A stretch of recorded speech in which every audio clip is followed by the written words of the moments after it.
The Trump administration is set to impose new sanctions on Russia. Washington says it relates to Moscow's alleged involvement in the poisoning of a former double agent and his daughter in the UK. Russia has denied the allegations. The sanctions were announced this month and apply to the export of sensitive technology to Russia. Landing rights for Russia's state-run airline Aeroflot may also be revoked and diplomatic ties suspended. The US imposed separate sanctions on Russia on Tuesday.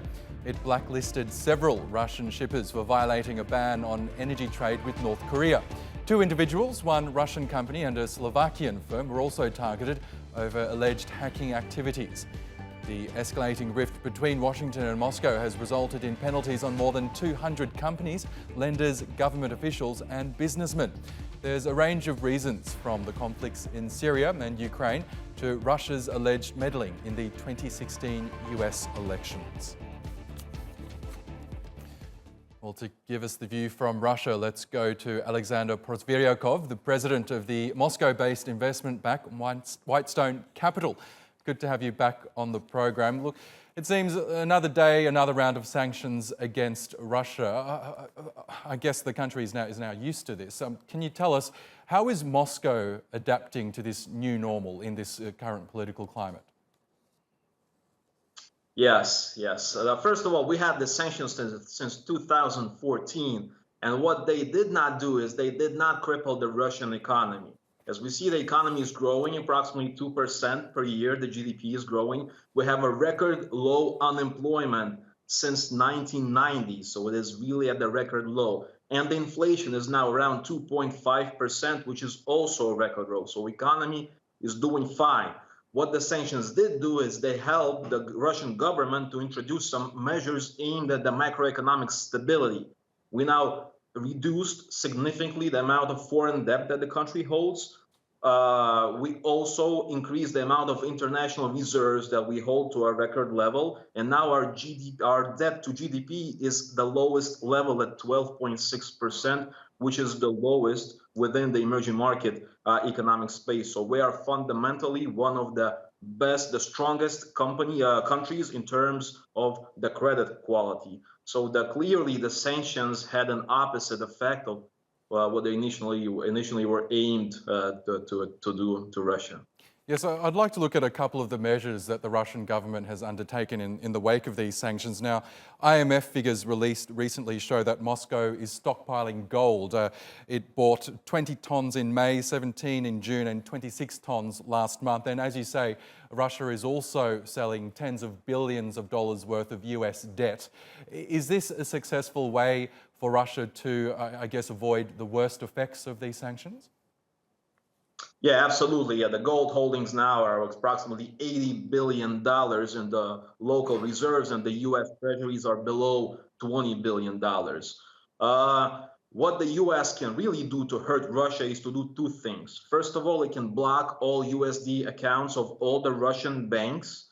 And second, it can start punishing anyone in the world who does business with the Russians, as they have already done with Iran. And we see that this is working, that companies are really pulling out of Iran because of this. But Russia has measures that it can respond with.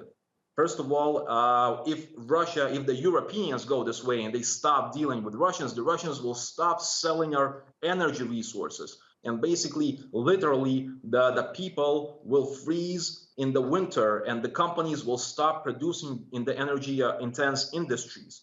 What we can also do is close the U.S. businesses that are in Russia, like Citibank, JP Morgan, Johnson & Johnson, Procter & Gamble, lots of them. So this is also an exposure that the U.S. has towards Russia. Third, we can stop exporting uranium and our rocket engines to the U.S. And this is vital for the aircraft manufacturers in the U.S. because they use it to build the airplanes and to launch their satellites into space.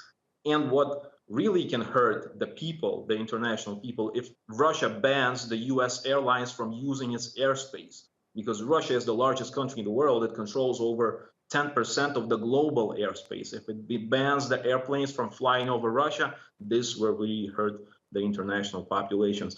And we are not doing this because we know that we have these measures. And this is why basically I think that the US is not imposing any more sanctions because they understand that we can do something responding to them. And basically all the sanctions rhetoric, I think, is aimed at the local population within the US prior to the elections that they will have in November. Okay, Alexander, just quickly, there is this view that the Trump White House is, I guess, dealing out these minor sanctions, if you like, to ward off a more aggressive Congress. Is Moscow scared of Congress imposing more aggressive sanctions against it? We are not scared. Like any tough sanctions against Russia, the ones that I named, blocking US accounts and punishing anybody doing business with Russia, they will have countermeasures. So we are prepared for anything that the US can impose.